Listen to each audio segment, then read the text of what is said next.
샬롬 할렐루야. 민수기 6장 22에서 27절이요. 여호와께서 모세에게 말씀하여 이르시되 아론과 그의 아들들에게 말하여 이르기를 너희는 이스라엘 자손을 위하여 이렇게 축복하여 이르되 여호와는 네게 복을 주시고 너를 지키시기를 원하며 여호와는 그의 얼굴을 네게 비추사 은혜 베푸시기를 원하며 여호와는 그 얼굴을 네게로 향하여 드사 평강 주시기를 원하노라 할지니라 하라.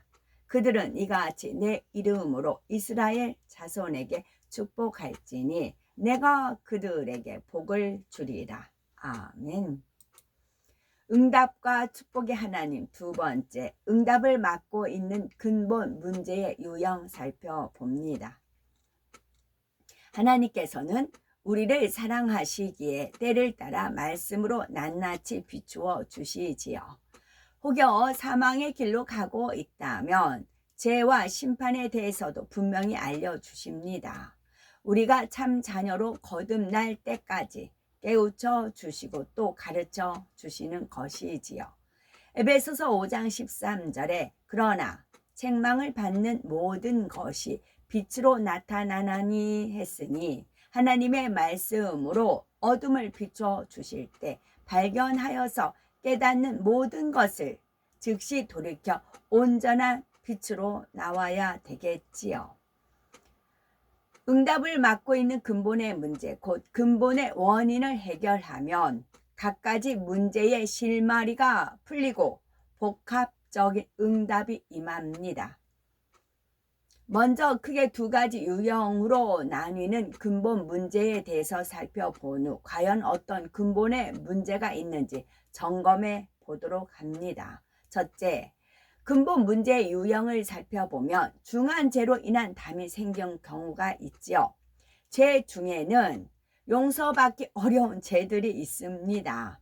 이런 죄로 인해서 생긴 담은 스스로 허물 수가 없지요. 회개의 영이 주어지지 않기 때문입니다. 반드시 중심의 회개를 해야 하지만 죄의 담이 헐리지요. 그런데 중심의 회개에는 증거가 따릅니다. 그것은 바로 통해 자복이지요. 통해라는 것은 몹시 뉘우치는 것, 또 가슴이 아프게 후회함이라는 뜻이고 자복이라는 것은 자백하고 복종함이라는 뜻입니다. 자복, 자백하고 복종, 자복은요. 이렇게 하나님 앞에 모든 죄를 자백하며 죄 지은 것을 가슴 아프게 후회하는 것이 통해 자복입니다. 통해 자복은 하나님 앞에 모든 죄를 자백하며 죄 지은 것을 가슴 아프게 후회하는 겁니다. 가슴 아프게 후회해야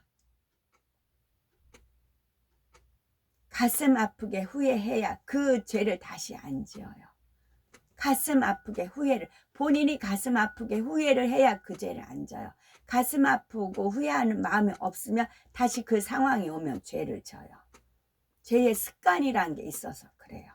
근데 그러니까 가슴 아프게 후회해야만 다시 그런 죄를 안 짓고, 내가 죄를 짐으로 하나님이 얼마나 가슴 아팠는가, 하나님의 얼굴에 얼마나 명예를 훼손시켰는가, 원수마귀 사단의 조롱거리, 웃음거리, 비웃음거리를 만들었는가, 그 단계까지 가는 겁니다. 가슴 아프게 후회를 해야 죄 지은 것을요. 그렇지 않으면 다시 반복돼요. 개돼지가 돼요. 우리는 이렇게 회개하셨습니까? 하나님께서 어떤 분인데 내가 감히 이런 죄를 범했는가 하고 진정 뉘우치셨는지요. 하나님께서 나를 어떻게 사랑하셨는데 나는 그 사랑과 은혜를 저버리고 오히려 그 이름을 짓밟았구나 하고 애통하셨습니까? 지금까지 하나님 앞에 조금만 실수를 해도 화목제물을 들고 용서를 구해야 되는 거고, 주변의 일꾼들 또 양떼가 하나님 앞에 무례히 행했을 때도 대신 눈물로 회개하며 간구하는 것이고, 하나님께서 얼마나 존귀한 분이신지, 얼마나 거룩하시고 흠 없으신 분인지, 또한 우리를 얼마나 사랑하시는지 알면은 지극히 작은 죄도 심히 민망하게 여기는 것입니다. 우리의 마음은 어떠하십니까?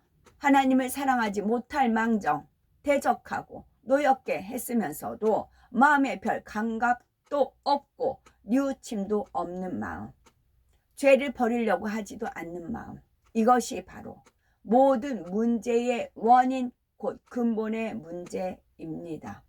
철저히 회개하여서 이런 마음을 변화시키는 것이 바로 근본의 문제를 해결하는 것입니다. 근본의 문제를 깨닫기 위해서 노력하는 분들에게는 내가 죄를 여기지 않았던 죄, 내가 죄로 여기지 않았던 죄, 까맣게 잊고 있던 죄들이 떠오릅니다. 꿈을 통해서 알려주시기도 하는 거고, 기도 중에 또는 말씀을 들을 때 깨닫게 해주시지요. 생각지 못한 일이나 주변 사람들을 통해서도 알려주시기도 합니다.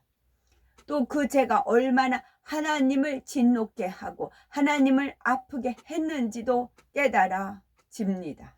즉 몰라서 회개하지 못한 죄, 알아도 회개에 영이 오지 않아서 회개하지 못한 죄를 회개할 수 있도록 은혜를 주시는 것입니다. 이처럼 깨달음을 주시면 그 즉시 철저히 회개하고 돌이켜야 합니다. 그러면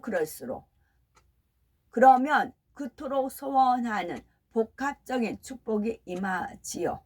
아버지 하나님의 끝없는 사랑, 아버지 하나님의 자비, 아버지 하나님의 긍휼함이 이런 기적을 가능하게 하는 것입니다. 이 마지막 때는 죄악이 관영한 시대지요. 아담의 범죄로 인해서 세상에 죄가 들어온 후에, 아담의 범죄가 뭐예요? 불순종이요. 불순종이요. 아담의 범죄로 세상에 죄가 들어온 후에 세상은 점점 악으로 물들어 갔습니다. 그러다 보니 오늘날 많은 사람이 하나님을 대적하고 하나님 앞에 더럽고 가증한 죄를 범하면서도 아무런 양심의 가책도 느끼지를 못하는 것입니다. 더구나 하나님을 믿는 자녀라 하면서 이런 죄를 짓기도 하지요. 하지만 이렇게 하나님을 떠난 인생들이라도 멸망받지 않기를 바라는 것이 바로 아버지 하나님의 마음입니다. 한 영혼이라도 더 구원하려고 살리려는 사랑은 마지막에 가까울수록 더 크게 나타납니다. 죄악이 간영한 구원받기 어려운 시대임을 감안하시고 공의 안에서 더 많은 은혜를 부어주시는 거지요. 바로 우리 가운데 보내주신 성령님을 통해서 죄를 벗어버릴 능력을 입혀주십니다. 성령님은 영혼들이 심판의 하나님, 두려운 하나님보다는 인자와 긍휼의 하나님으로 느끼게 하여 주시죠.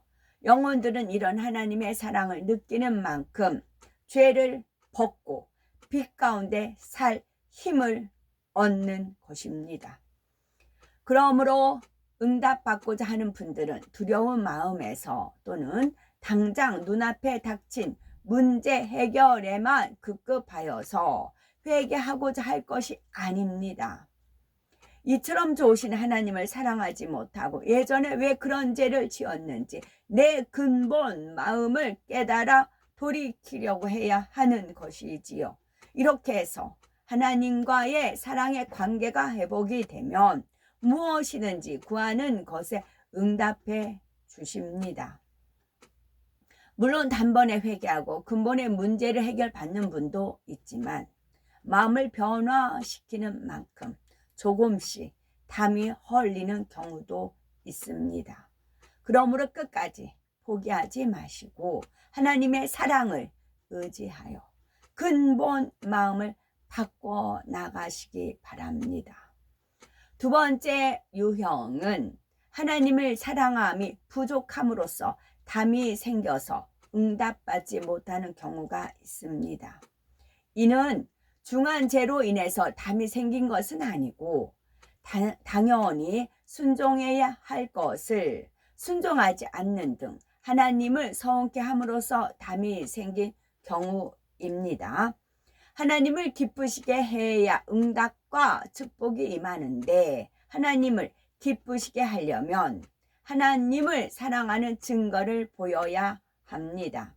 하나님을 사랑하는 것은 요한일서 5장 3절에 하나님을 사랑하는 것은 이것이니 우리가 그의 계명들을 지키는 것이라 한 대로 하나님의 계명을 지키는 것입니다. 하라, 하지 말라, 버리라, 지키라 말씀한 대로 순종하는 것이지요. 즉 구원의 은총을 입어서 하나님의 자녀가 되었으면은 이제는 하나님의 뜻을 헤아려서 그 뜻대로 살아야 합니다. 그런데 여전히 자기 뜻대로, 여전히 자기가 원하는 대로 살기를 고집하지요.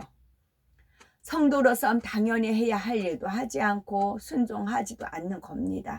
이런 일이 하나하나 쌓여서 담이 되지요. 이 담은 마치 하늘에 구름이 끼어서 맑은 하늘이 보이지 않는 상태와 같고 가느다란 거미줄이 얼기설기 쳐져 있는 모습과도 같습니다. 하나님을 서운케 했던 크고 작은 일들이 쌓여서 하나님과의 사이를 이처럼 가로막고 있는 것이지요. 아무리 기도해도 기도가 막혀 올라가지 못하고 하나님께서도 응답 주실 수가 없는 상태입니다. 그러므로 이제까지의 신앙생활을 돌아보면서 이런 것들을 회개하고 담을 헐어야 합니다. 이 경우는 마음으로 회개하고 결단한 후에 계명을 지켜나가면 담이 헐리는 경우가 대부분입니다. 그런데 계명대로 살라 하시는 것은 노보처럼 행위로만 순종하라는 것이 아닙니다. 계명을 지켜 행하라 명하신 이유가 무엇인지 마음으로 깨달아서 자원하여 행하기를 원하시지요. 물론 처음부터 100% 하나님의 마음과 뜻을 깨달을 수 있는 것은 아닙니다. 그러나 계명을 열심히 지켜나가다 보면은 차츰차츰 하나님의 뜻이 깨달아지고 하나님의 사랑이 느껴지므로 하나님을 진정 사랑하게 되지요. 이렇게 계속 나아가다 보면은 결국 마음에서 우러나와서 계명을 100% 지킬 수가 있게 됩니다. 그러면 하나님을 100% 사랑하는, 하나님을 첫째로 사랑하는 자녀로서 인정해 주시지요. 무엇이나 구하는 대로 응답을 받습니다. 하나님의 계명대로 사는 사람은 하나님과의 사이에 담이 없기 때문입니다. 그렇다고 해서 나는 어느 세월에 100% 하나님을 사랑하는 마음이 될까라고 조급하게 생각하실 필요는 없습니다. 먼저 지금까지 쌓아온 담부터 헐면 그 담으로 인해서 받지 못한 응답들을 받을 수가 있지요. 그리고 다시는 그 담을 쌓지 않기 위해서 힘쓰면 됩니다. 다시 담을 쌓지 않으려면은 내 근본의 문제, 곧 하나님을 사랑하지 않는 마음 자체를 바꿔 나가야 하지요. 예를 들어서 하나님의 말씀을 마음에 담지 못하고 흘러버리는 것을 놓고 기도하면 하나님의 말씀을 소중히 여기지 않고 사모하지 않는 마음을 발견할 수 있지요. 그 뒤에 말씀을 사모하고 소중히 여기는 마음으로 바꾸면 이제까지 말씀을 명심하지 못하고 순종하지 못함으로써 쌓인 담이 헐립니다. 이와 함께 영혼이 잘 되어 가는 거지요. 두 번째, 몇 가지 질문을 통해서 점검해 보는 근본의 문제를 살펴봅니다. 혹시 살인하고 있지 않습니까? 라고 누가 물어보면 출애굽기 20장 13절에는 하나님께서 살인하지 말지니라 라고 명하셨죠. 이는 10계명 중에 6번째 계명입니다. 그런데 육의 생명은 해치는 살인도 살인이겠지만 영적으로는 누군가를 미워하는 것도 살인입니다. 요한일서 3장 15절에 그 형제를 미워하는 자마다 살인하는 자니 살인하는 자마다 영생이 그 속에 거하지 아니하는 것을 너희가 아는 바라 하였지요. 따라서 살인하지 말라는 것은 미워하지 말라는 말씀입니다. 하나님을 정녕 믿고 사랑한다면 이전에는 내가 누구를 미워하던 사람이었다 해도 이제는 사랑하는 사람으로 바뀌어야 합니다. 마음에 미움이 있으면 시기, 질투, 판단, 혈기 같은 것이 아울러서 나옵니다. 누구든지 선하게 바라보고 사랑하면 참 행복한데 시기, 질투, 판단 정지하면 너무 힘들지요. 우리는 말씀을 잘 알기 때문에 내 자신의 마음을 잘 아실 것입니다. 그러나 혹여 모르신다면 내 자신을 철저히 점검해 보아야 합니다. 말씀을 들을 때 저건 누구 이야기인데 나는 아닌데 할 것이 아니죠. 내 말씀으로 받아야 합니다. 또 이 정도야 별거 아니니까 괜찮겠지 하고 넘겨서도 아니 됩니다. 예를 들어서 누구를 대할 때 마음이 조금만 불편해도 미움이 있는 것입니다. 이것을 인정해야만 하지요. 인정한 다음에야 내가 왜 이렇게 미워하는 사람이 되었는지 근본 문제를 해결하기 위해서 기도해 나가야 합니다. 예를 들어서 예전에 마음에 응어리가 생길 만큼 큰 상처를 받았습니다. 그 이후로는 별거 아닌 일로도 쉽게 상처를 받고 서운한 마음이 들어서 상대가 곧잘 미워집니다. 이렇게 근본적인 원인을 발견했다면 누구를 미워하면 이렇게 고통스러운데 왜 그런 감정을 키워왔을까? 뉘우치고 미움을 버리리라 라고 결단하면 되는 거지요. 결단하고 기도하면 하나님께서 은혜를 주십니다. 주님께서는 나 같은 사람도 사랑해 주시는데 내가 누구를 미워할 수 있겠는가 깨닫도록 감동을 주시지요. 우리가 영적으로 근본 문제를 해결하지 않으면 죄로 인한 고통에서 벗어날 수가 없습니다. 우리는 이 어두운 세상, 이 힘든 세상에서 하나님의 자녀로서 구별되어 사는 것이 얼마나 평안하고 얼마나 행복한지 아십니다. 그러니 이제 이 평안 가운데 온전히 들어오셔야 하겠죠. 은혜를 물 붓듯이 부어주시는 아버지 하나님의 은혜가 얼마나 감사합니까? 우리의 모든 문제를 해결받고 복합적인 축복을 받는 것이 바로 이 은혜에 보답하는 길입니다. 우리 모두 하나님의 은혜를 힘입어서 천국의 생명나무와 같이 소성하기 바라고 또한 생명과실과 같이 탐스러운 진리의 열매를 마음에 풍성히 맺어서 넉넉히 새 예루살렘에 들어가는 축복받는 우리 모두가 되어야 되겠습니다.